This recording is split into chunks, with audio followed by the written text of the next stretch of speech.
Peace and blessings, everybody. Peace and blessings, everybody. Peace and blessings, everybody. Peace and blessings, y'all. Welcome. Now tuning into the Allison Denise podcast. Allison Denise, A-D-A-D, the petite powerhouse, A-D, always 100. You can like it or not. She don't mind pushing buttons all up in your hot spots. Crock pot cooking, damn. And she good looking, hold up, brains and beauty, raising awareness, certified therapist, but much better prepared with it. Check her portfolio, it's accredited. Like, subscribe, follow, share it. Roll out the red carpet for the queen, and welcome to the show. Peace and blessings. Allison Denise, A-D-A-D. Peace and blessings, everybody. Peace and blessings. This is the Petite Powerhouse and Relationship Coach, Allison Denise, and you are tuned into the Allison Denise podcast, where we answer your relationship questions live.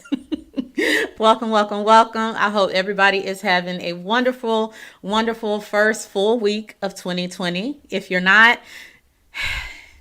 we still have 51 weeks to go. It'll get better. It'll get better. I am Allison Denise, and it is my purpose, pleasure, and passion to show you guys how to heal, grow, and live beyond your relationship status by becoming better, not bitter, and enjoying your life along the journey. And so what we do right here every Tuesday afternoon is answer the questions you have sent to us live to see if we can help you make a better decision about life, about love, about money, whatever it is that's going on. If it's about love, I want to be all up in it, okay? Thank you guys so much for tuning in. Let me get our comments out of the way really quick, see who is already watching. Here we go. What's up, Tate? Good to see you, sir. Bad Squad in the house. All right, so I have 4 awesome questions that I think you guys are going to enjoy today. Thanks to those of you who are tuning in on Facebook, YouTube, and Twitch Live. You are truly appreciated. Don't forget to follow along with the questions, and feel free to go ahead and give us your spin and your opinion so that we can read your comment live, okay? All right, we're going to go ahead and get started. What's up, Miss Ashley? Good to see you. Peace and blessings to Xavier. My favorite style is a straight jaw. Everybody likes that style. Thank you. I like it too, to be honest. What's up, Shannon? Good to see you, sis. All right, if y'all are ready, let's go ahead and answer these questions, shall we? So, let me see. I'm getting used to my contacts. I'm trying to figure out if I should put on my reading glasses or not. Let me see. All right, let's put the first question up and see how I do. That'll let me know. All right, so our first question is from Twitter. For those of you who are not sure, all of the information on how to connect with us is right there at the bottom of the screen. Please feel free to connect with us through any of the methods below. And regardless of which method you choose to connect us with or connect with us on, you can submit your question through the DM, the chat, publicly, whatever it is that you want to do. And as always, unless you tell me I can use your full name, I will always use initials or anonymous, okay? So you can feel safe knowing that your personal business won't go out with your name attached. All right, so here's the first question from Twitter. I'm a Christian. My girlfriend isn't. I want to propose, but my family and friends say it's not good to be unequally yoked. What should I do? All right, so first off, to this brother, thank you so much for your question. We truly do appreciate it. Now, let's get to the answer. I'm going to stop reading them twice. I don't think we need to. So the brother has a girlfriend. He's a Christian. She's not. He wants to take that next step and propose and get married. His family and friends are like, pump the brakes. You need to be with a Christian woman. You don't want to be unequally yoked. And so he wants to know what he should do about it. So let me see what comments we have before I give mine. What's up, big bro? Alan, good to see you. Hey, Benay, good to see you, big bro number 2. Good to see you. You can use my full name. I know I can. I wish I could say your name like you do. You do it so well. Alan says, run. Red says, I'm loving your makeup today. Well, Thank you. I appreciate it. One of my personal goals for 2021 was to stop hiding behind my glasses. So I got my butt up and got my contacts reordered and all that good stuff. So hopefully it's a good look. Benay says, not proposed. It's not going to work. Ashley says, seek the Lord. What did God say? B. Wayne, good to see you. Peace and blessings. Red says, in my opinion, it's not going to work out in the end. Benay says, get a... Your ass is married, and you up here telling somebody, you know what, I'm not going to deal with you today, Benay. Peace and blessings, Marionette. Good to see you. Why I gotta be number 2?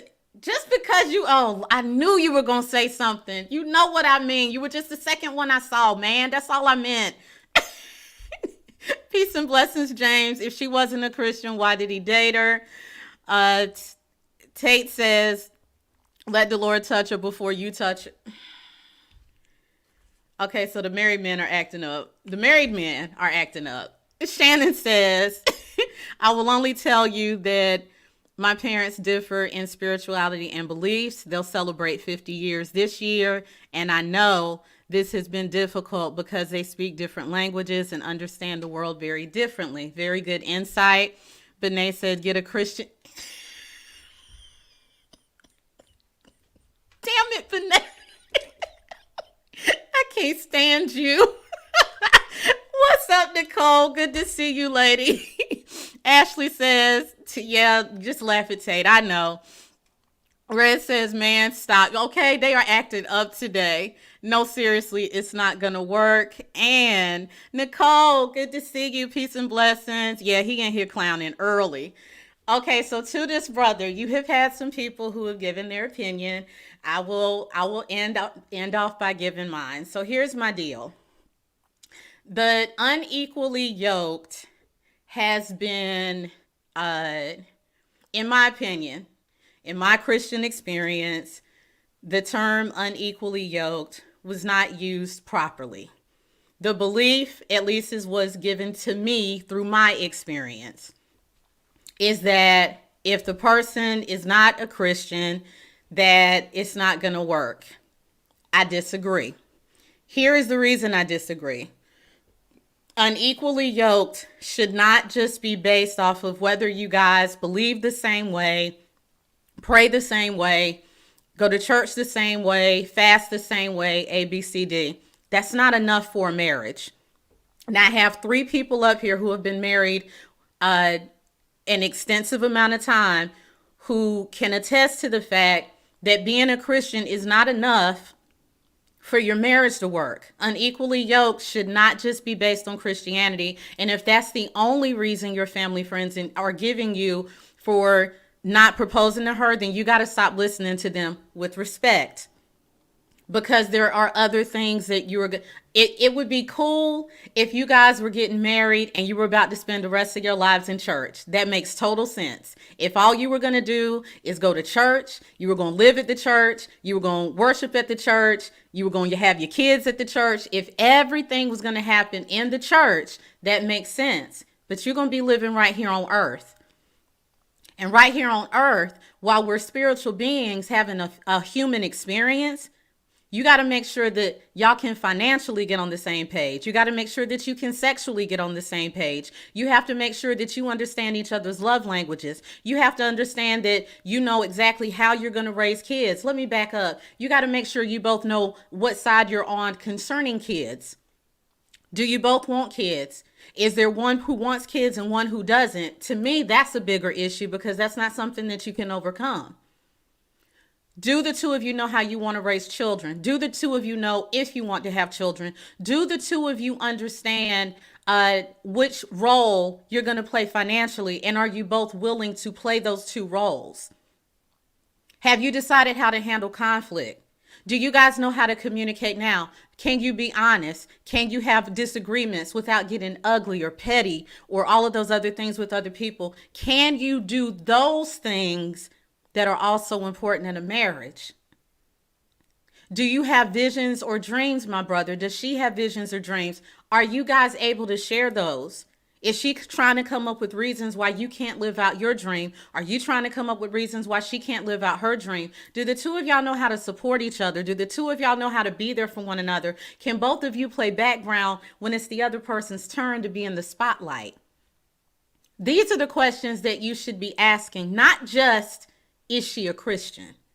Now, don't get me wrong. I understand that religion and spirituality is very important, and I'm not trying to downplay that, but I want you to understand that it is a part of a successful marriage, not the part of a successful marriage. There are a bunch of people who believe the same way, pray the same way, went to church, did all their fasting together, and they still ended up divorced. And they ended up divorced because one of those other areas that I mentioned was never addressed, never discussed. And then once they got to the point where they needed to discuss it, one was on one side, one was on the other, and they weren't willing to meet in the middle. Do you guys know how to compromise? Because please understand, while both of y'all are praying, y'all also got to live down here with one another. How is this part? So that's the opinion that I have. If you guys have all of those other things down to a science and you're able to work that out, and let's just be honest, I'm going to go back to something that James said. You knew she wasn't a Christian when you dated her. So if y'all have gotten to this point where she's not a Christian and you are, but y'all have gotten to the point that you're ready to get married, as long as you are getting wise counsel and doing it with a mature mind, why are you letting your family and friends come up with a reason why you can't say I do? Because they're also not going to be the people who are married to her. She may be marrying into the family, but she's marrying you. If you're good, why are you trying to stop moving forward because of something they're saying? All I'm saying is one of the biggest things that men and women have to understand before they even walk down the aisle is when you pick the person that's for you, while it would be great for everyone in your family to love them too, do you love this person enough to stand up and say, this is who I want? And if you want to see me on a regular basis, you will go ahead and get your issues about my choice under control, because you will treat her like my wife or you won't see us at all. If you're not at the point that you're willing to do that, it's not even about being unequally yoked. You're not ready to lead. All right, let me see what else we have. Dwayne says, dang, I didn't even get an alert saying that you were live. Thank you. And I appreciate the compliment. Thank you for tuning in. What's up, David? Happy New Year to you. BD gets released tomorrow. All right, BD. Can't wait to see you. Jack Wadetta says, hey, dropping in while on the COVID floor. Peace and blessings, sis. Thank you so much for what you are doing to take care of us.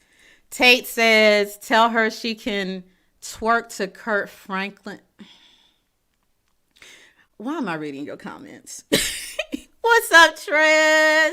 Good to see you in the building. Who's twerking? Don't even ask. Just don't ask. Benay says, I feel you, but spirituality is supposed to be a foundation of your relationship. Supposed to be and actuality are two different things. And I just want people to understand that what sounds good ain't necessarily being walked out in these human streets. In these human streets, there are a bunch of people who believe in Jesus and want to constantly tell a woman that she can't do this and she can't go here. And there's a lot of women who are treating men like they're nothing but sperm donors. Well, I got children now, so I don't need to take care of you. I don't need to have sex with you. Go to Bible study. We can go to church and pretend to be the great loving couple. But when I get home, I'm forgetting that you exist. I'm forgetting that you got needs because I got kids now. We just got to be realistic. That's all I'm saying. Alan says, learn to live with yourself first. Agreed. Jacquinetta says, is there such a thing as a freaky pastor girl? You should have checked out my inbox 2 years ago. I thought I had pastor's wife on my forehead because I swear that was all that was in my inbox the summer of 2018. Benay says, shout out to being on the same sexual page. Like, that is so important, though. So important. Benay says, but isn't all of that based on spirituality? All of that is talked about and addressed in the Bible. Talked about and addressed in the Bible and being walked out, two different things. We got to start talking it, not reading it. Shannon says, also, your Christian family needs to absolutely respect whichever woman you choose. That's very true. Now, she's, if they pick up that she got whole tendencies and the only person that don't see it is you, then out of respect for you, they are supposed to be defensive and all that other stuff. But that's not what I'm picking up. I'm picking up that the only issue that your family is seeing is she's not a Christian. And it's my opinion, just my opinion, that's not enough of a reason, because two people being Christians has proven to not be a good enough reason for them to stay together. So look at the whole thing in totality. That's all I'm saying. Denise says, I don't know. When you marry somebody, you marry their family too. You do. But some people have really jacked up family members. And if your family is fucked up. If you got a fucked up family with fucked up values, I don't give a damn about your opinion. I'm probably not going to be around you long anyway. What's up, Ashley? Human Street. I'm just saying. Tate says some people try to manipulate their partner using religion. That's all I'm saying. Trying to manipulate their partner using religion. Benet said agreed. What's up, Renner? We are talking about a brother who is a Christian and his girlfriend isn't. He wants to propose, but his family is now saying don't do it because they're not equally yoked. So he wants to know what to do. What's up, Candace? Good to see you, sis. She says, speak that truth. Gary, peace and blessings, bro. Let's see here. Pop in here and enjoy the show. Thank you for tagging. I appreciate it. Did you say why y'all acted up? David said you can marry the family too, but there are still boundaries. Absolutely. Mr. Brown, I can't. What's up, Monette? Good to see you, sis. Wait. Benet says right on. Trez says I'm up to speed now. Okay, good. And Candace says, are you on Messenger still? Yes, ma'am. I had to bite the bullet and get back on. So now I'm just having to go in there and clean out the nonsense a little more frequently. Feel free to send whatever you want to send. All right. So, brother, I hope that helped answer your question. Thank you so much for sending it. Anyone who thinks that they'll have a question that they think we can answer right here live for you on Tuesday afternoon, please feel free to inbox me in Facebook. Feel free to inbox me in Instagram, Twitter. You can also post it publicly if you don't mind, and we'll be happy to give you a shout out. You can also email us at the adpodcast2020@gmail.com. So feel free to do that as soon as you're ready. Let's see here. Miss Lyric Ishani, good to see you. Mwah! Good to see you, sis. I am highly intrigued by this topic. Thank you. I appreciate it. Judy says, oh, well, thank y'all. I appreciate it. Y'all making me feel all good and stuff with my contacts in today. Gary says, comedian Fig watched. Oh, he is tagging somebody else. The guys wanted to propose to a woman that the family said no because they're not equally yoked. Okay. What's up, brother Kendrick Mays? Kendrick Mays Photography. Good. Shout out to you. Is that how you going to introduce yourself every week? Candace says, okay, thanks. All right. Thank you guys so much for your participation in that question. Let's go ahead and move on to question 2. And while I'm giving shout outs, I did shout outs to Kendrick. So shout out to Tate. Host of the Bad Squad, where I am co-host every Friday night from 9 to 11. And stay tuned tonight. TMI with Tate, the news edition, God help us, is coming out this evening at 9 p.m. on Facebook. It will be on my page.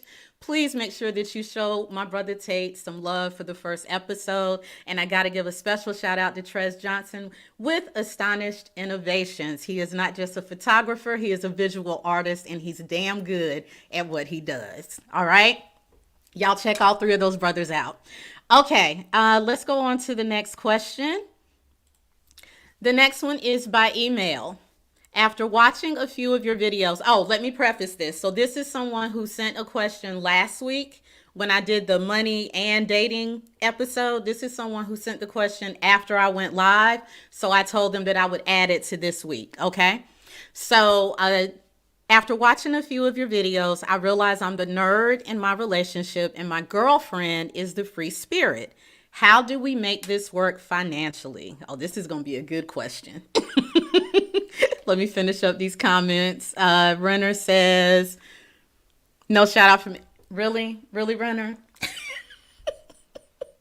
I'm gonna stop doing shout outs. Y'all getting all in your feelings. I do need to shout out my brother Renner though, representing Goldsboro, North Carolina, my hometown, and just a wonderful protector and a wonderful protector of all of us. We do thank you for your service. My brother is sneezing at retirement from the military, and we are so proud of him. And I'm personally just glad that you're able to retire and still live your life. I know there's a lot of people who didn't get to do that, so I'm very grateful that you are able to be one of the others.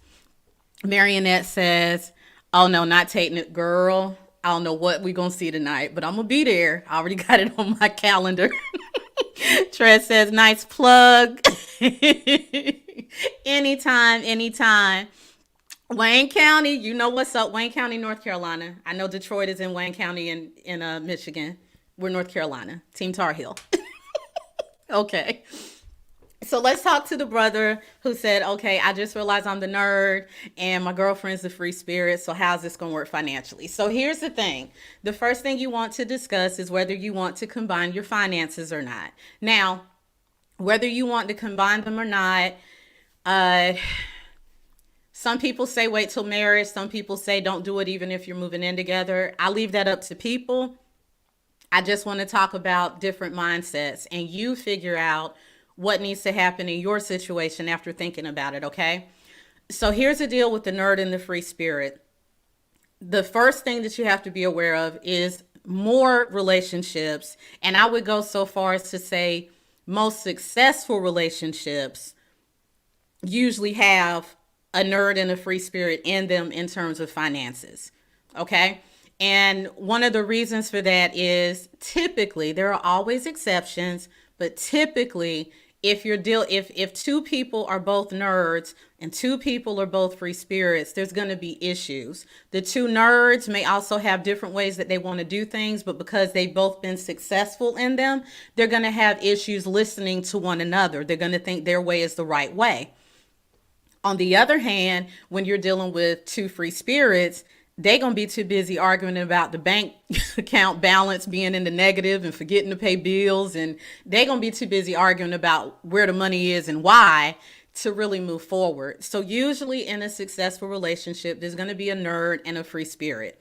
You will sometimes run into people such as myself who life has made a nerd. So I am now a bona fide nerd just because of the cards that I've been dealt and the life that I've had to live for the past 12 years. So I do have free spirit tendencies still. I just know when to put them to the side. And sometimes I have put them to the side too long. As some of y'all saw when I put up a post earlier this week about me, you know, my closet is just sad. We're going to leave it at that. But when you have a nerd and a free spirit, people think that it can't work. But one of the reasons that it can't work is because of the behaviors that people have been told is okay in those particular roles. The free spirit has been led to believe that it's okay to not have anything to do with the money, to not know anything about the money, to not do anything concerning sitting down and discussing bills. They don't want to talk about bills. They don't want to look at bills. They don't want to do anything. And so they are walking around thinking that their role is to just be this great loving person who lets the nerd handle everything. But there's a little thing called life. And the funny thing about life is that while we would all love for it to be smooth, it's not always predictable. So what the free spirit is setting themselves up to do is lose everything that nerd has put in place for them because they don't know how to do it, how to administer it, how to find the information. They don't know anything. So if something were to happen to that nerd financially, the free spirit is going to lose everything that nerd probably prepared for them because they never took the time to figure everything out for themselves just in case. Let's switch over to the nerd side. The biggest thing that nerds have been told is okay is to be the ruler over the money. Well, since I'm better with it, I'm the one that gets to make all the decisions. And since I'm the one who's better with it, I'm the one who's going to tell the free spirit what they can and can't do. But that is not a relationship. That is a parent-child situation. And one of the reasons free spirits have issues dealing with nerds is because the free spirit is still a grown-ass man and a grown-ass woman. They're not irresponsible. They're not childish. They just don't have that thing in them that wants to sit down and physically worry about bills and money. And that's okay. What's not okay is for the nerd to come in and say, well, you don't get to spend any money. I'll give you this and that's that. And anytime you need something else, you need to ask me why. And I need to give you the final go ahead. And you don't need access to this. And you don't need, that's not only is that not how you should work in general, that is not the way to work in a partnership at all. At all. So to answer your question in terms of how to make it work, make sure that you don't see her based off of those stereotypes, and make sure you're not walking in those stereotypes. So the way that the two of y'all can work together is actually quite easy if you're both willing. Find out to what extent she's a free spirit. If she is one of those hands off, I don't want to deal with the money, I don't want to pay a bill, I don't want to do whatever, that's cool. But make sure she's okay with giving you 5 to 10 minutes a month, or 5 to 10 minutes a pay period, to just say, I just want you to know what I did with the money. Now, if she wants to read through it, that's cool. But if she's like, well, thank you, I appreciate it, what's the bottom line? Okay, great.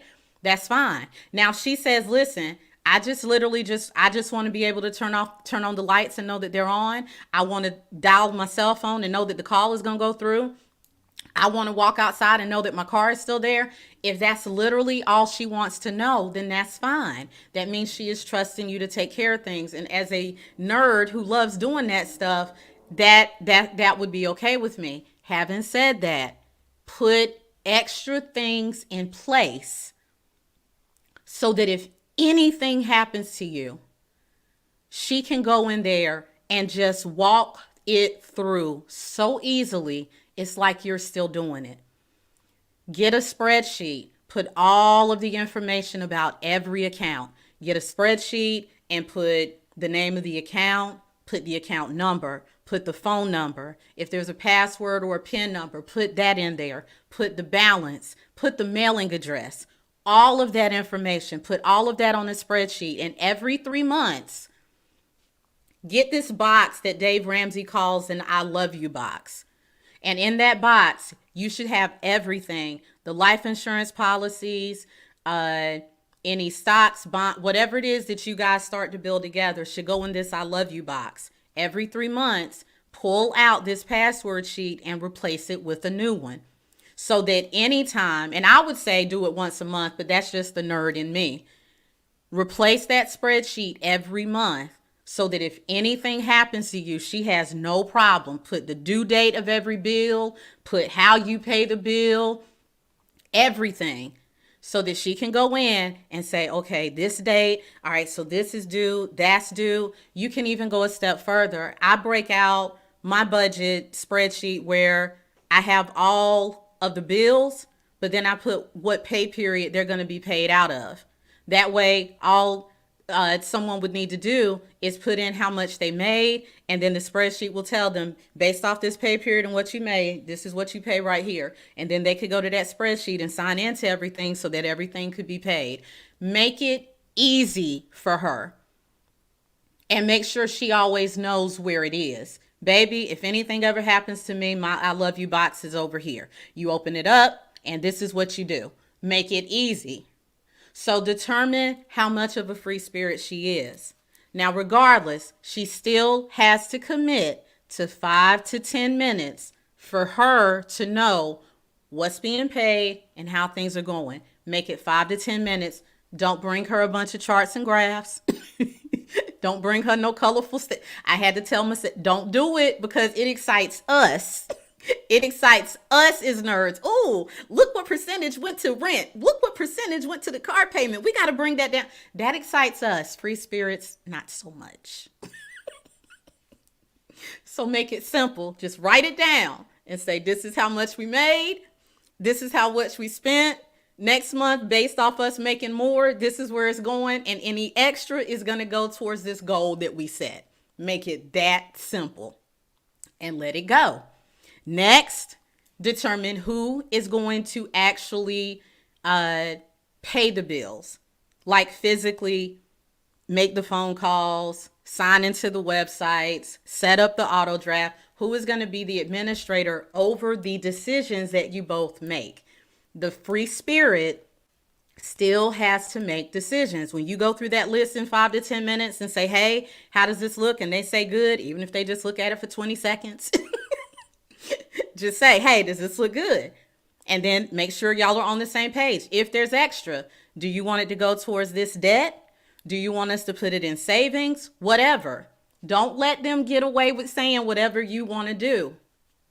They've got to play a part, not because you're trying to make them do something they don't want to do, but you want to financially show them, even though I'm the one handling the bills, this is a team effort and your voice matters. So you want to make sure that person is able to say, well, would it be okay if we just put half in savings and then paid the rest with a debt just so we have more cushion? And you can tell them, yep, that's fine. That will start to make the free spirit feel like they are included without feeling like they're being pushed to participate. So get those two things out of the way. And beyond that, now you just execute. Execute what that means in your life. Once you guys figure out the bills, once you figure out who owes what, are we going to combine? Are we going to pay our debts off together or separately? Are we going to do this or that? Do you want me to handle your bills just with your money and I handle my bills with my money? Once y'all figure all of that out, then it's just execution, integrity, and consistency. Meaning the free spirit doesn't take advantage of the fact that she knows how much money is there, so she decides to just take a little to do something she wants to do with. She still comes and talks to you about it. She's not asking permission. She's just saying, I would like to do this. And you let her know for these reasons it's fine. Or you can say, if we do that, then that means we can't do this. Are you okay with that? You're still making sure she's included.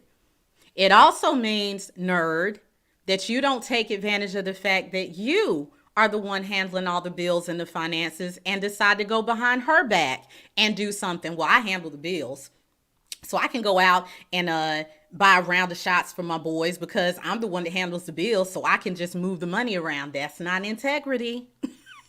That's not integrity. It means the same thing that you want her to do.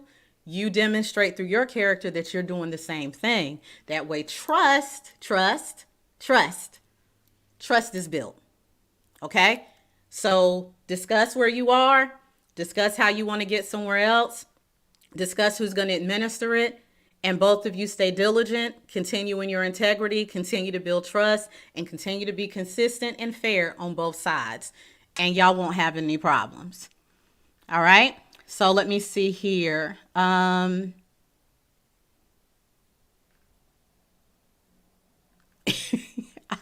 many comments did I miss? Oh my God. Let me get prepared for tech. Girl, you really gonna have to be. Take news. Okay, all right, here we go. Benet. That shouldn't even be a question. A man pays the bills, her money for the household needs, and the kids.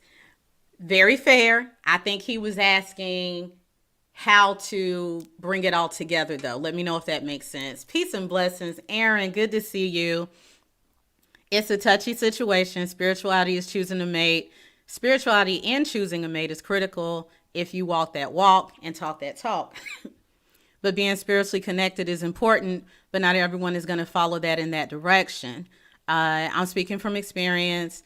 A lot of times the church, not the word, will confuse you. That's fair.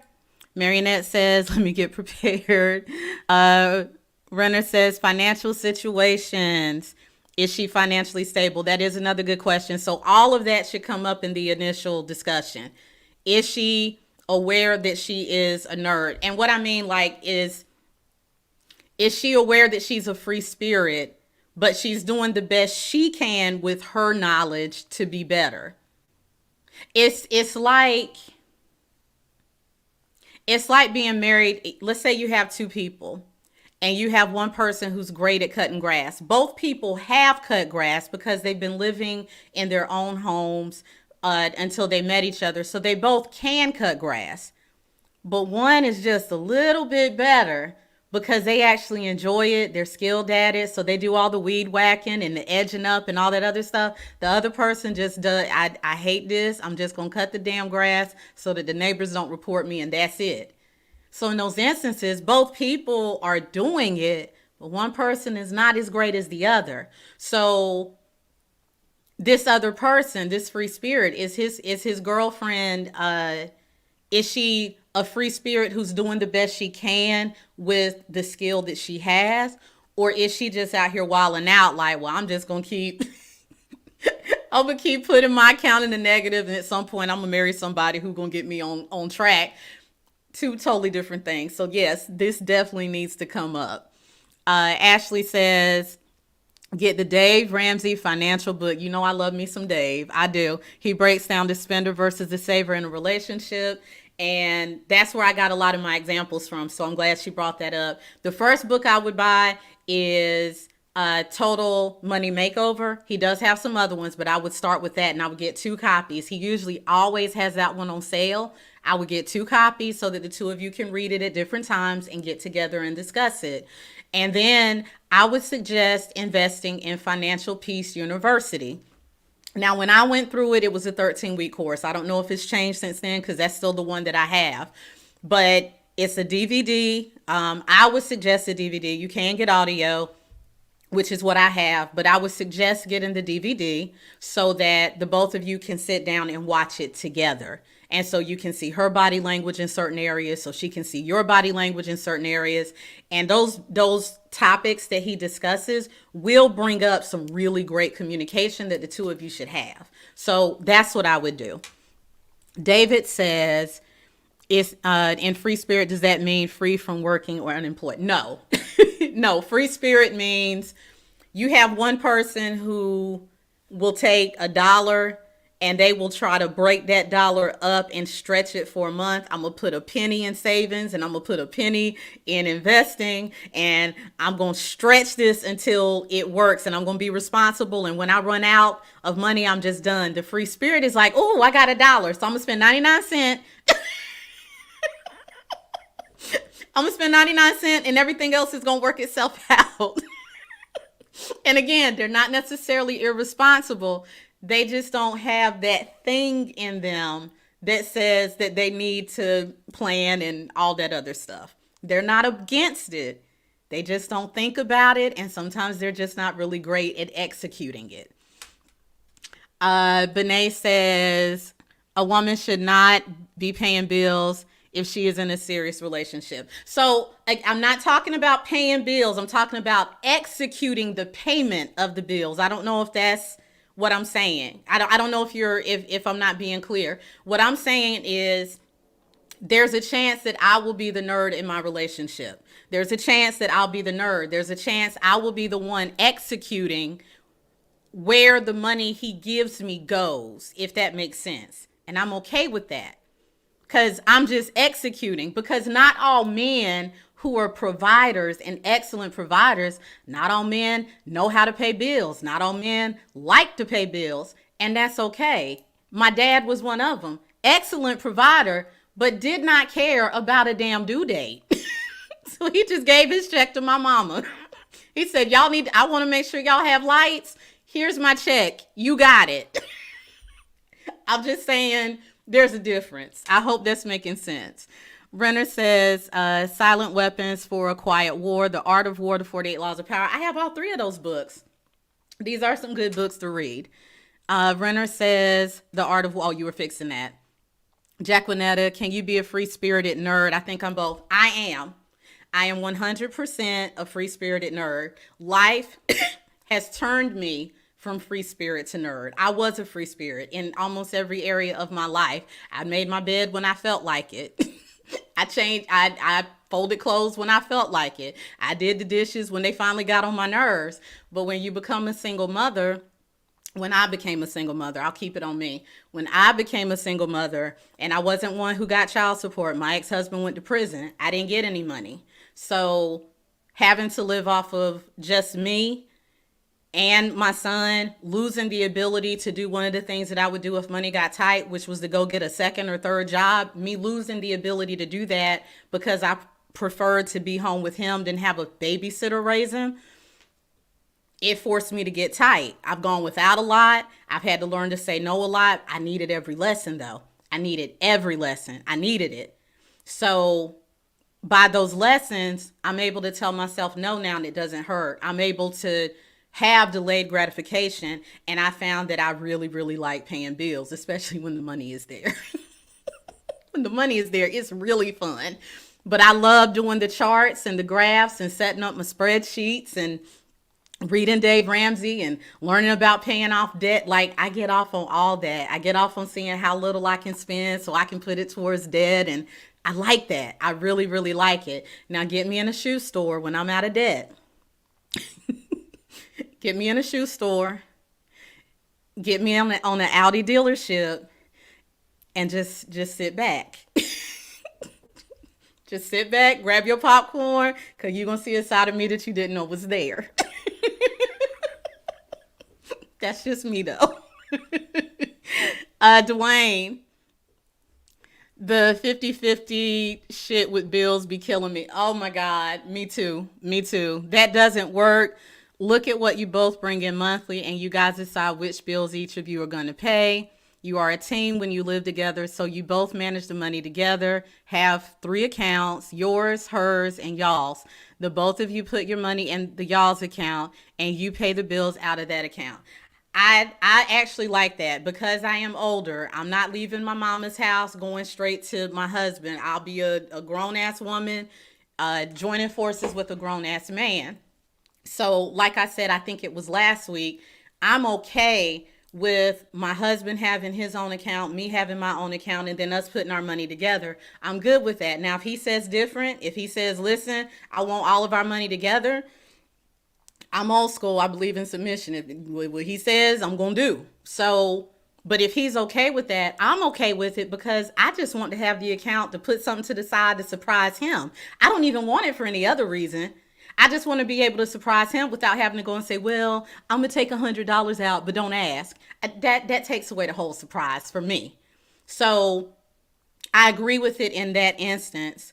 Now, the part that Dwayne is talking about with the 50-50, I agree. That 50-50 stuff, it goes back to, and this is just my opinion, it goes back to, are you ready to be in a relationship, or do you just want to say that you have regular sex with someone that you just happen to share an address with? Now, I get that we have all seen situations where people have joined money and then somebody went and used the money and saved a whole different account and then moved away with somebody. I know that we have seen very improper uses of trust.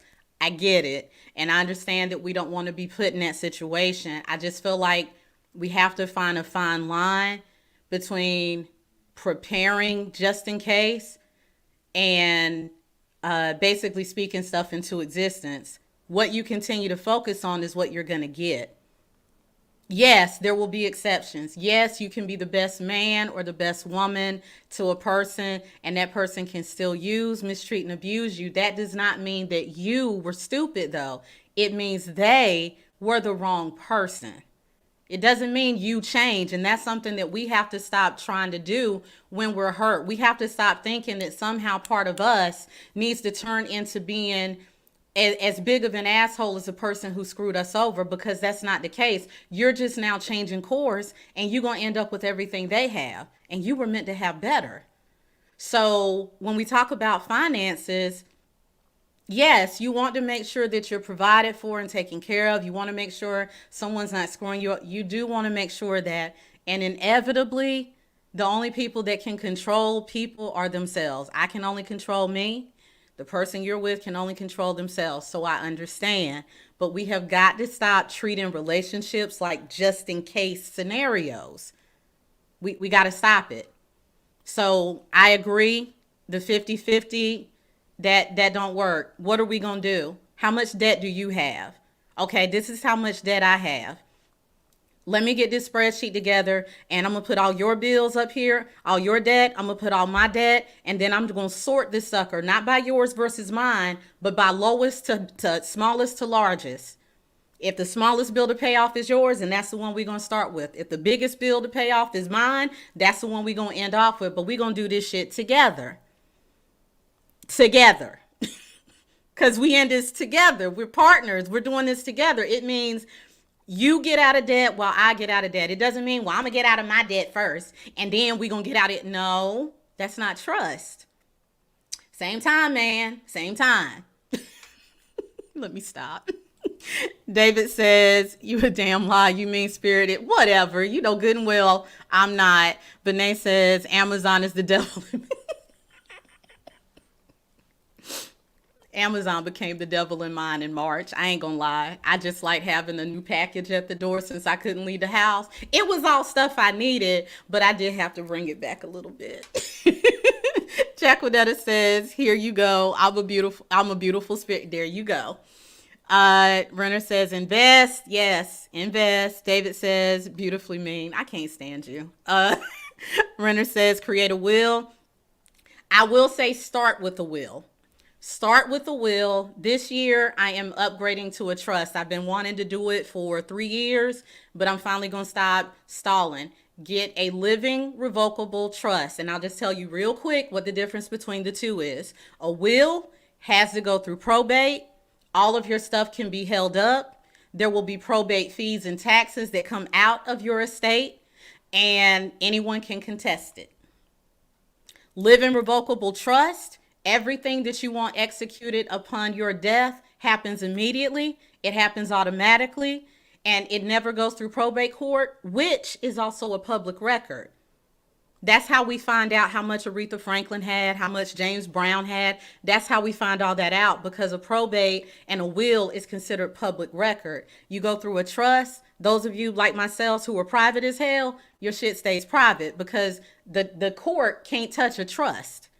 So invest. It does cost more money. You will need to get an attorney involved. I suggest you get the attorney involved. Please don't go through any of these other programs and say, well, you don't need an attorney. For a living revocable trust, get a damn attorney. Invest the money. Get the attorney. Keep your stuff private and allow everything to execute quickly instead of it being held up. Okay? Gary says, Kevin Lambert paid. Thank you for tagging. What's up, AC? Real talk, never too young to plan ahead. Absolutely. What's up, Tim? Good to see you. Jacquelinetta says, beautifully real. Oh, y'all are commenting your butts off. I love this. David says, agreed. Renner says, I love you, boo, means something different to me. Agreed. Auto draft, yes. AC says, excellent advice. Oh, let me give you one more thing. So the auto draft. Here's something that I learned in another course that I took. If you're doing auto draft, get a second account. So I've got multiple accounts because I learned very early that if one bank screws up, it's always best to have a relationship with another one so you don't miss a beat. But the bank that you tend to have your money at the most, the bank where your direct deposit and or your business invoices, the bank where you have all that, get a second account. Let that be your auto draft account. And then plan out what bills as you get paid. Move money into that account that just covers the amount of money that the auto draft has to cover. Maybe put a $20 or $30 cushion. The reason I suggest that, based off of this course that I went through, is because there are times that these auto draft places will screw up. We've all seen it. They'll take too much. They won't take enough. So then they'll try to take double the next time. And it can throw your main account all the way off. So if you get a second account and just transfer money in there, I would say don't get a debit card to go with it. I would say just let that be an account that you don't have access to because it's just for bills. If you want to get the debit card account, then that's fine. The debit card added, that's fine. Be disciplined in not spending that money though. But I would go ahead, get a second account, and everything that I need for my auto drafts, I would put it in there. That way your main account isn't touched in the event that there's a mistake. Okay? AC says, excellent advice. Thank you, lady. Renner says, not always she. I'm not sure what you mean. I'm trying to go back through the, okay. I'll see if I can remember. Xavier says, man, listen, she better be my personal Power Ranger. And when we in beast mode, she better play her position. And I love that. Marinette says, yeah, he really did. Benet says, I have a separate fund for strip clubs. We thank you for sharing that, Benet. Dragons, oh my goodness. Renner says, if she's a free spirit, where is her money? So the thing about the free spirit, it doesn't necessarily mean she doesn't have money. I'll break it down like this. When you're a nerd, I'll talk about me. With me being a converted nerd, I have a spreadsheet where I have all of the bills and everything. And when I say bills, I'm also including clothing budget for my nails, but money that I put to the side when it's time to get my hair braided. I put all of that on one column, and I put the due dates and I put the amounts. And for stuff like utilities or things that tend to fluctuate, I go back and see what the highest bill was, and that's what I allot. That way I always have extra, but I'm never surprised if it goes up. So I do it that way. And then I have a spreadsheet where I will plug those numbers in based off pay periods, when I'm expecting money from client fees, whatever. I plug all that in. I do one for my personal, then I do one for my business drafts, the money that I pay for the streaming software, the PO box I have a draft out of that business account. So I have two of these, and I'll plug this stuff in. A free spirit, however, may be someone who says, okay, I made $1,000 this week. I'm going to put half to the side for my rent, and then I'll be able to pay rent out of the next check. But the rest of this, I'm just going to spend it however I spend it. And when I hit $30, I'm done. No thought, no planning, no, am I paying the right bills on the right dates? I'm spending it. I'm going to go out. I'm going to buy this. I'm going to pay this bill. I'm going to make sure Hulu and Netflix is covered. But when I hit $30, I'm done. And whoever didn't get paid going to have to wait. That's an example of a free spirit. Not necessarily someone who always has a negative balance or something like that. The idea of planning, it either bores them or it scares them, or they just don't have the aptitude to do it or the willingness to sit down and learn it. Okay? Jacquinetta says, I'm a free spirit on vacate, girl. I'm telling y'all, that Audi dealership, I'm just, let me get to the point where I'm ready for my Q7 and my A6, and I don't do base model, nothing. Aaron says, teamwork makes the dream work. I know my limitations, but if my partner is well-versed in an area I'm not good at, I will never have a problem for her to handle the finances, and I'll ask her to show and teach me. Exactly. That's what I'm saying. David says, vacation over. Renner says, stop coughing. I need to sanitize my phone. Really, Renner? Whatever. Jacquinetta, nope, planning one for next month. Oh, her and David back to talking. Don't delete me. Peace and blessings, Hassan. Good to see you. What's up, Demo? We got all the bad squad in here. Okay. I agree. Preach. Thank you. Hassan says, oh, wait. What's up, J-Mo? Good to see you. Dwayne says, if you are a veteran, you can go through the VA to avoid a lot of those other legal steps. Very good information to have. Thank you for sharing. Demo says, multiple accounts are great. I actually use a prepaid credit card, Amex, for auto drafts. That way, even if they make a mistake, they only have access to a minimal amount. I like that idea, too. I actually have some of mine on my Cash App card. Now that I think about that, that is true. because what I love about Cash App is if it's not there, they don't do no privilege, nothing. And I know this is opinion based. I'm just going to say it because it's on my mind. Cut off the privilege and courtesy pay. I got privilege and courtesy pay turned off on all of my bank accounts. Savings, checking, just off. If it ain't there, you just going to have to wait. You're going to have to wait. I'm not paying an extra $38 just because I was one day late. I'm not doing it. So that's just my opinion. Renner says, we are too old for that. Gary says, Lynn from Girlfriends is an example of a free spirit. Joan is an example of a nerd. That's a very, if you've watched Girlfriends, he's absolutely right. Lynn, straight up free spirit. Now, she had money sometimes. Joan always had it, though. That's why they were always at her house. Peace and blessings, Damba. Good to see you. Let's see here.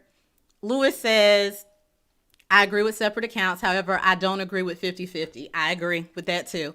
When I started dating my lady friend, who's now my fiance, congratulations. Being debt-free has always been important. We tackled it all together. We're now both debt-free. Our budget allows us to have 2 free checks monthly. I love it. I love it. Xavier says, what about marrying out of your religion and the cultural modalities of free spirits to proximity to such? Would you mind being more specific? I'll be happy to answer that. David says, Lynn was fine. Why did I read that? That's my fault. Okay, so while I wait for Xavier to ask his question, let's move on to number 3. All right. This was a question out of my Facebook inbox. I'm madly in love with my girlfriend, but her children are out of control and rude. She won't discipline them and refuses to allow me to do so. I told her I think it's best that we get married after the last one leaves home in 3 years, and now she's furious. She said we either get married this year or it's over. What should I do? You sure you want my answer? Let me read that one. I'm going to read that one again. I'm madly in love with my girlfriend, but her children are out of control and rude. She won't discipline them and refuses to allow me to. I told her I think it's best that we get married after the last one leaves home in 3 years, and now she's furious. She said we either get married this year or it's over. What should I do? So, brother, my opinion is why wait? Leave now. Here's the deal. And I know there are going to be some women who are going to be pissed with me, and I'm okay with that. Here's the deal. When you have children, when you are the primary caretaker, and in my case, the only caretaker for those children, you do develop a routine. You do develop a way that you like to do things. You do develop certain habits. You do develop those things while you're single. The problem that I see too many custodial parents make is when they're ready to date, they want their significant other to make all of these adjustments and changes, but they don't want to do it. And then they get upset when it doesn't work. And it doesn't work because you're asking someone to come into a situation that was only created for 2 people. You didn't create a routine with that person in mind because you didn't even know them. And the way you raise your damn kids is part of that process. I'll give an example. Y'all know I love Logan. I talk about him all the time. If you spent 2 minutes around us, you understand that we have a wonderful relationship, and I'm very grateful. However, I knew that I was ready to move forward and put myself in a position, set my environment to have the relationship and the marriage that I want. Now, I have known this for several years. One of the things that I do with Logan is make sure he knows that changes we make are changes I'm making, not changes for someone else. So a year, the year that I knew I was ready to open myself up to the possibility of a relationship and marriage and all this other stuff. That was about 5 years ago. 5? Yeah, about 5 years ago. Logan used to sleep with me. Logan's been sleeping with me since he learned how to get out of his crib one night and scared the hell out of me when he was 1.5 years. Came running out the room, the door opened up, and he's grinning like he just did this great thing. I was just glad he didn't break his neck. So he has been sleeping with me off and on. But 5 years ago, not only was he 9, and it was, in my opinion, time, but I knew I was ready for a relationship. So I kicked Logan out of my room. I didn't do it rudely. I didn't get upset. If there were a couple of mornings where he just wanted to get in and cuddle, I allowed that. But his primary bed became the one that I had in his room. Here's why. As a mother, of course, you love knowing that your kids still like to come and sleep in the bed with you, but I did it before a man came.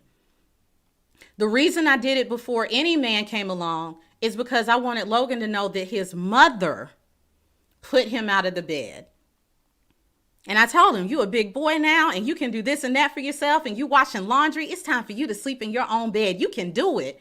And he did it. Here is what some people will do though. They wait for the man to come. Then they put the child out of the bed. Now the child is looking at that man as the reason he can't sleep with his mother anymore. And you have killed any ability for the two of them to develop any kind of relationship. That's what we have to start doing. Look at your kids for who they are. Stop thinking that they're angels. None of us have angels as children. My child is a great kid. He still got his ways. Be honest. Sit back and look at your kids and say, if someone else were here, would that potentially be a problem? And I'll tell you that you know it will, because you probably got some girlfriends and some guy friends who have already told you, you know he talk back too much, right? You know she rude, right? You know he lazy, right? You got people that love you that have already told you these issues. You just ignore it because they ain't got to live there. But guess what? The issues that they're bringing up, the man that you bring into your life or the woman that you bring into your life, they going to have to live with them like you do. Be fair. Is this something that I need to fix now? Fix it now. Make that room now. But to walk in disbelief that there's nothing about your children that needs to change, you're the problem. And let's say that you're not a disciplinarian. That's cool. Sometimes you have to learn. I had to learn to be the disciplinarian. I had to. But let's say you're not. If you have a brother in your life and you trust him with your kids, you trust what he's doing, you trust how he's taking care of you and your heart, you've always seen him put your kids on the same level of priority as his own, y'all got to stop this. He ain't disciplining my kid shit, especially if you're not doing it. So he's just supposed to move into the house or you move into his house with your badass kids and be okay with it? That's not how this works. Because above all, brothers like peace. And I don't want to hear shit from the pick. You just sound like a pick me. No, I sound like somebody who knows that men like peace. The same way that we say we want peace and quiet, they want it too. Why the hell would he leave a place of peace to move in with you and your badass kids when you saying, I know they bad, but I ain't gonna fix it. And you can't fix it either. Like, this is not even a man versus woman or pick me versus non-pick me thing. This is just common damn sense. And y'all ain't using it. Y'all ain't using it. I'll give an example. I don't talk about my engagement often. I will bring this one part up. One of the issues that I have a routine with my son. At this point, I was working out of the house. I was getting off at 4:00 every day. All of you who are single parents know that that's just job one for the day. You do have a second part of the job. The second part of the job is you get to come home and be mommy. You don't get to sit down and take naps and just enjoy life. Not that I don't enjoy my kid, but no. When I got off work, it wasn't time for me to just sit still. It was now time to spend time with him, catch up on his homeschool work for the day, sit down and look at whatever he wanted to watch. It was time for us to have some quality time. So one of the things that I did not change when I was engaged, I did not change the time frame that I gave Logan. So the person that I was engaged to at the time, I let him know he was free to come over anytime after 8:30. He had a problem with that. He kept having problems with that. He thought that I was putting my son ahead of him. What he didn't understand is I was making it easy for the two of them to have a relationship. If I don't change up my routine with Logan, now don't get me wrong, if it was something where it was like we go out for 4 hours every night, yeah, of course I'm going to make that adjustment. But Logan got the first 2 to 2.5 hours of my day when I got off work. If I continue to do that, then when the guy that I was engaged to came over, he was fine seeing him because nothing was really different. But had I said, well, I got a man now, so me and you going to eat for 30 minutes and then you going to have to mind your business, how was I going to then expect him to have any kind of relationship with this guy I'm about to marry when he's now going to look at this guy? You the reason I don't spend no time with my mama. I don't like you off top. We got to think. And if you're dating women who are thinking like this, stop making it so fucking hard for them to do what's going to be easiest for you to have a relationship and no drama with her kids. She's thinking of both of you when she does this. So brother, no, leave. Because here's the deal. Badass kids turn into badass adults. Yeah, you ain't got to live with them and you can always kick them out. But here's the deal. If she didn't want to get rid of them as kids, how do you know that she's going to have your back when y'all get married? 18 just means legal. It don't mean mature. So what? You going to wait till the last child is 18? You going to move back in? What if that child screws up? What if they screw up in college? What if they screw up and they get evicted and they need to come home? Now you with a grown ass kid who's disrespectful. And yeah, mama may then be upset about the fact that they're disrespectful, but what the hell is she going to do? He grown now. She grown now. So now, instead of you living with it as a kid who's disrespectful, now you're going to walk into a war zone and this woman may still tell you, don't you talk to my son like that. Don't you talk to my brother. Go. Just go.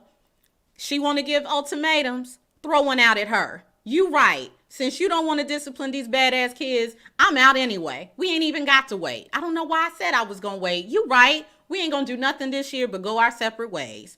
Just my opinion.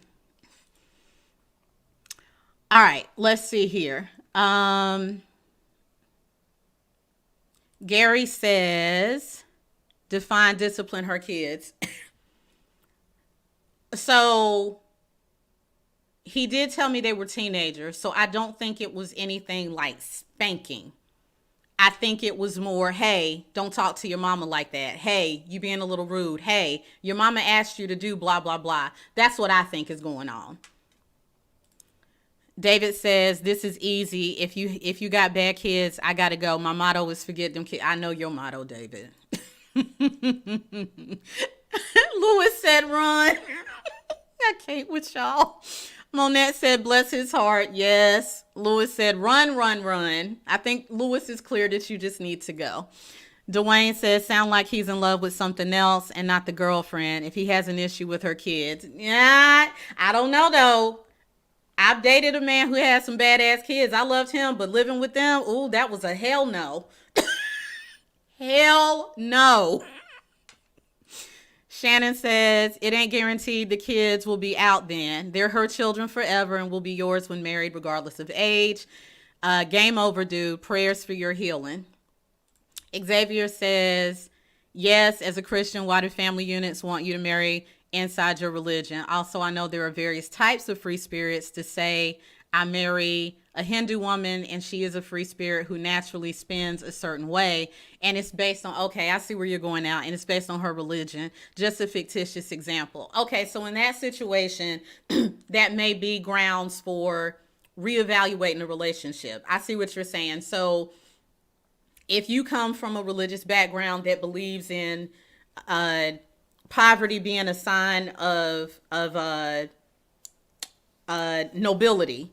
So you believe in living with the least amount possible. You believe in giving most of your money to charity. You believe in living in a small house or whatever. And you marry someone who, let's say y'all are both Christians. Let's say you're both Christians. You both believe in Jesus, but one of you is from a denomination that says live off the least possible and give the rest to the church. And one of you is based out of the prosperity message. You can have it all. You can be all. Give your 10%, give extra if you can, but get the big house, get the big car. Y'all not going to make it believing in Jesus at all because y'all see Jesus different ways. So to Xavier's point, there are going to be some instances where some of the cultural, the cultural or religious differences will be something that need to be evaluated. So that is definitely something to consider. Renner says, you said, I love you, boo. That means something different to men. Go back. I think I said I love you too, but I'll go look at it again. I agree. Renner says, you felt this one. I did because it's important. Lewis says, I honestly don't feel she's ready for that manly authority. She has to allow him to be the man. She can't expect him to be the provider, protector, and not the authority figure. That's not how it works. The fact that he's willing to accept her and her package says a lot. But if she's not willing to stand with him on decisions in the house, there's no reason for him to be in the house. Just run. I get it. Renner says, Allison, Denise, damn it, you went to war. I'm just saying. Look, I think most of y'all who are watching this know that I don't choose genders. I don't side with women just because I am one. I don't side with men. I don't do that. I side with behavior. And one of the things that we have to understand is it doesn't matter what our opinion is. We all have different needs. We all came with different skill sets for a relationship, either through genetics and DNA or through experience. The upbringing and the genetics and everything in me, I would prefer not to be the disciplinarian. I would prefer to just be the one who just sits back, loves on my son, and has somebody else just say, get the hell up. She done told you what to do. I would love to have that. I don't have a problem with that. And of course, I'm going to go through the correct vetting process. Of course, I'm going to make sure, how is he with his kids? How are his kids with him? How does he view children? Does he even like children? Of course, I'm going to do all that. And I'm going to see how he and my son interact. Of course, I'm going to do that. But for me coming in with a child doesn't change his role. It just means I've come in with a child. If his role, and he walks in it beautifully, if his role is provider, if his role is protector, if his role is, I enjoy kids and I want to include your kid in my plans, I think it's a double standard. That's all I'll say. It's a double standard to say that you want a man to accept you and your kids if he's a good one. If he's not a good one, then why the hell is he there? Another story for another day. If he's a good man, if you pick up that he's a leader, if you're in love with him because of the way he leads and protects and the way that he handles things that are going on, if you are wanting to be with him for that reason, you don't get to then cut him off at the knees and say you can lead everything but this one little situation that's going to cause us both problems. That's not going to work. It's not. Now, if you take the discipline role, cool. No, I just want you and my son to be friends. I'll handle whatever he does wrong. But understand, there may be a situation that arises where only another man can get through to your son. And at that point, you need to sit down and let that happen. Not because you don't love your son, but because of the opposite, because you really want him to get the message. And there's some messages that are just better handled with bass in your voice. I don't know why this is. But it's like that. I've even heard, what was his name? What's the black business guy? Why can't I think of his name? Anyway, it's a very prominent black figure who talks about stocks and investments and all of this other stuff. Boyd Watkins. I don't know why I couldn't think of his name. He's even talked about this. He said when he was a child, there were certain things that his mom would say to him that didn't get through until a man with a voice, with bass in his voice, like rose up against him and said it. That's when it calmed him down. I don't think it's right or fair. I just accept that that's something that's possible. So no, you can't bring a man into the house because you like the way he leads and then tell him that he can't lead. You can't. I mean, you can try. I just don't see that being effective. Renner said you, oh my good Lord. Okay, Renner. Peace and blessings, Ramon. Good to see you, bro. Black dude. Thank you, Tate. Thank you. David says Dr. Boyce Watkins. Yes, I follow him. Yeah. Lester Jenkins. Oh Lord, from 227. Yeah, I guess he was a disciplinarian. Yeah, we could use him. He was a good one. So that's my advice, brother. Of course, I'm gonna always go with communication first. Go communicate. Go talk. Make sure that this is just a done deal. Don't just give the deuces. Just say, listen, this is not something I want to live with long term. I love you. Tell me your reasons for you not wanting me to discipline, because I want to make this easiest for you. And I just feel like disciplining is something that hurts you to do, which is fine. But because I love your kids like I love my kids, I know that that's what they need. And I'm willing to do that for you. You can give me parameters, but let me know why you don't want me to do it at all. Try to have the conversation. If she doesn't give you anything to work with, though, just go. Just go. It's going to hurt, but it's going to hurt worse for you to walk into that situation. Just my opinion. Renegade the Black Love. Okay. All right. So I think we have one more question. Oh, this one came in after the show last week. Okay. So this question is, would you mind explaining what you mean when you say you want people to stop running from real love? Of course. Let me see. There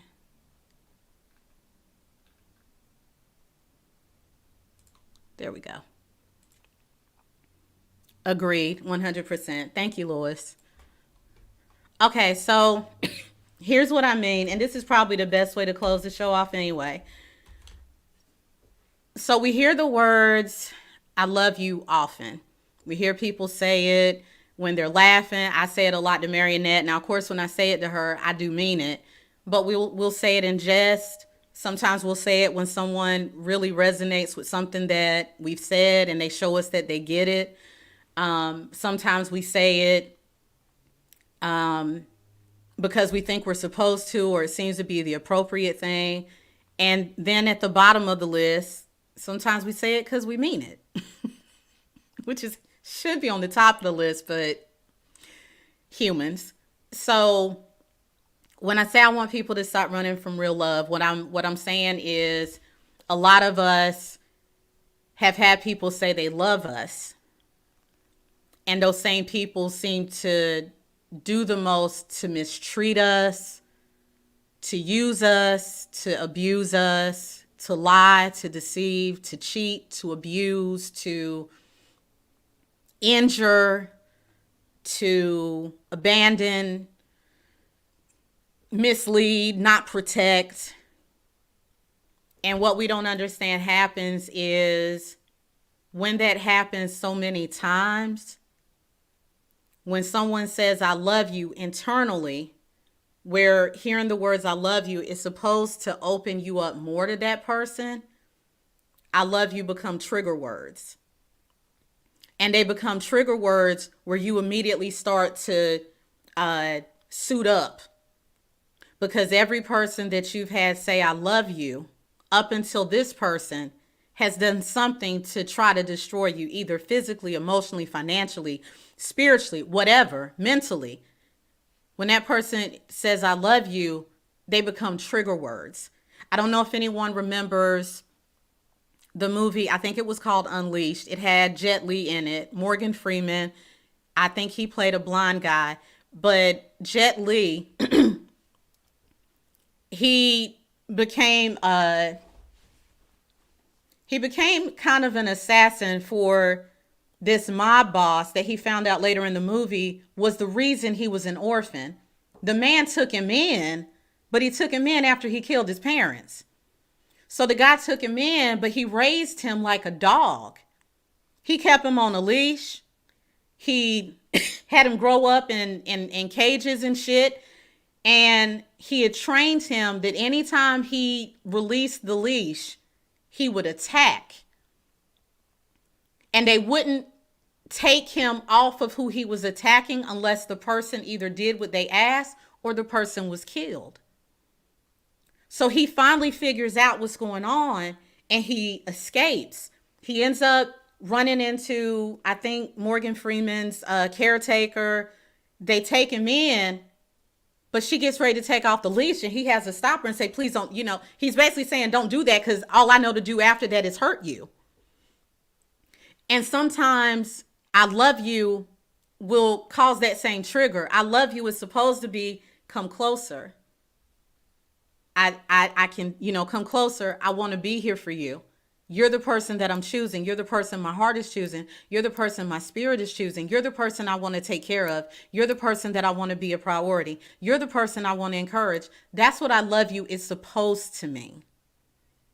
But unfortunately, a lot of people have had parents, relatives, friends, previous partners.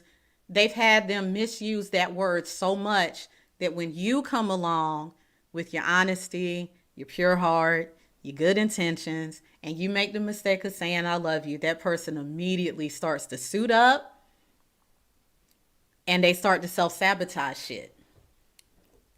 Because what you meant when you said, I love you is not what they heard. What they heard was, not again. Let me go ahead and suit up. This one's not going to get to me like the last one did. So when I say, I want us to stop running from real love, I want us to be honest about the people who have hurt us. Stop making excuses because it was mama or daddy or well, it's the only mama I'm going to have. It's the only daddy I'm going to have. Stop making excuses. You can love a relative. You can love a partner. You can love a church member. You can love anyone who has said that they loved you and done you wrong. You can love them and still say their behavior was jacked up and I didn't deserve it.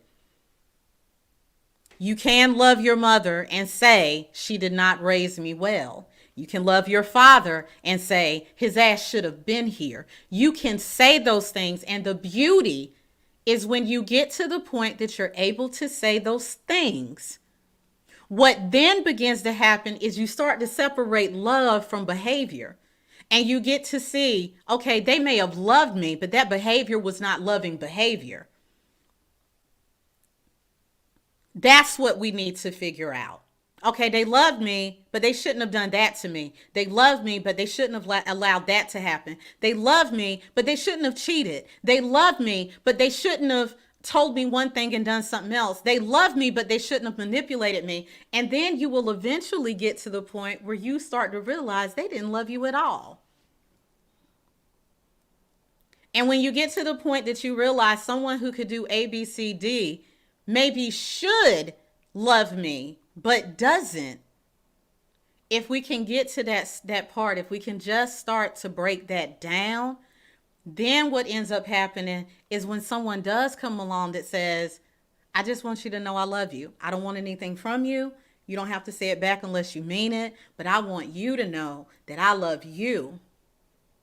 If you can get to that point and you can let go of the pain attached to those words that other people put there, you can actually start to experience how it feels to be treated the way that you should have been treated this whole time. You can begin to enjoy being open and being vulnerable and being excited. You can enjoy knowing that someone's put their arms around you with no ulterior motive. You can rest in the knowledge of knowing that this person does not want to mistreat you, mislead you, or anything like that.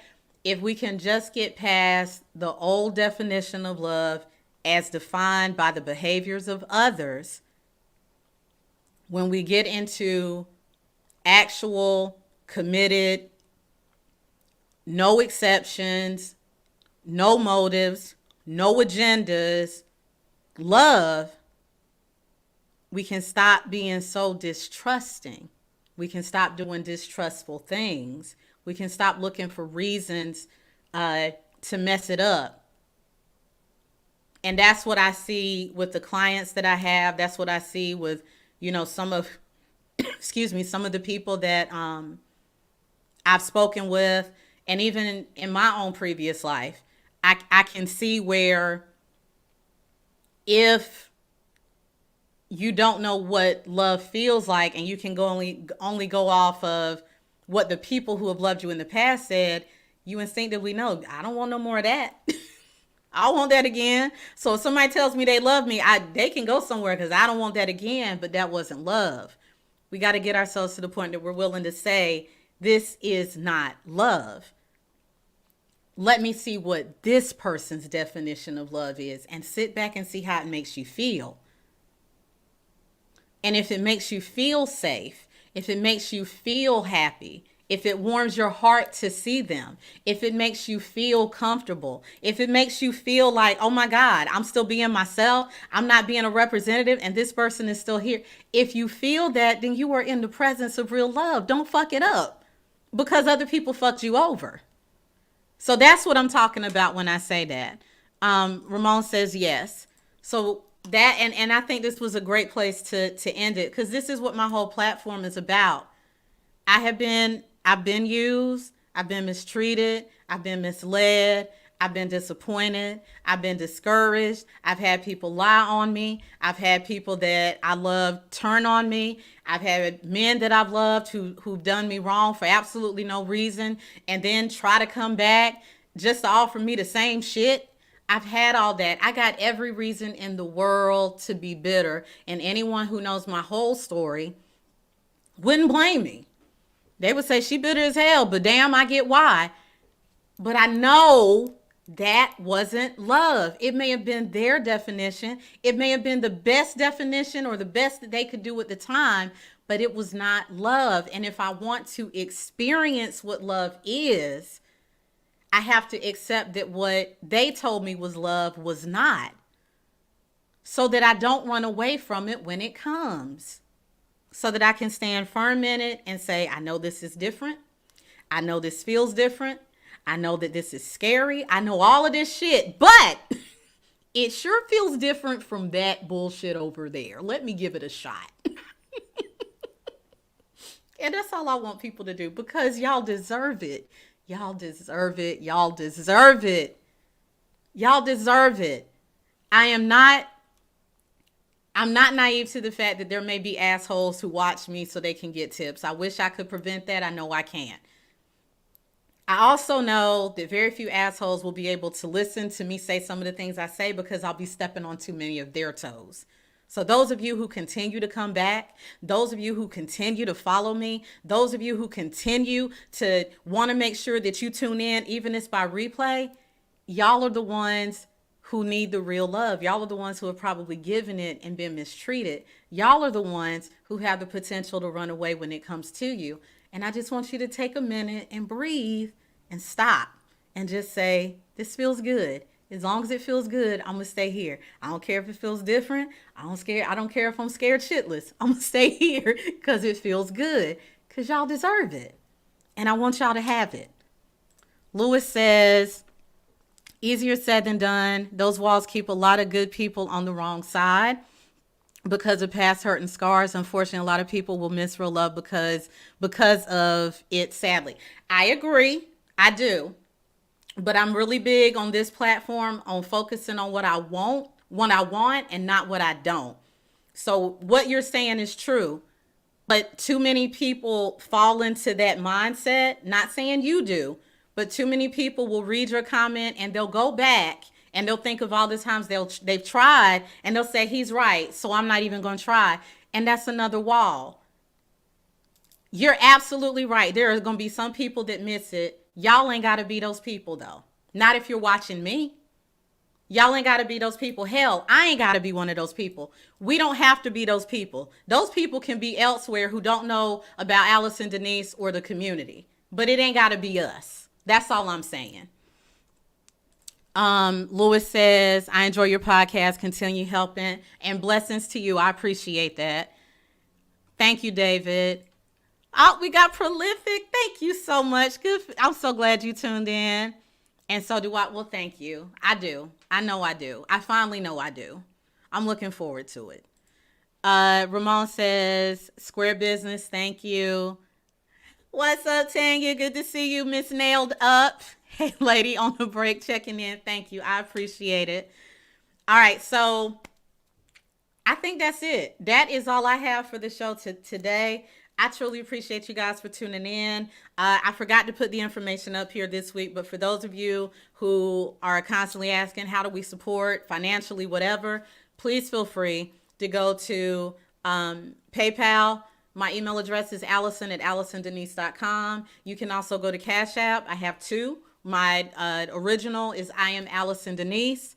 My business is Allison Denise LLC. Don't worry. Use one. Either way, the money's going to end up in the business account because I want to keep everything on the up and up. Feel free to send any donations you want there, any show of support. Truly appreciate it, and it is reinvested back into the platform, okay? I love you guys. Until next week, please take care. Take care of yourselves. Take care of each other. And stop running from real shit because you deserve what's trying to chase you down. All right. I love y'all. Peace.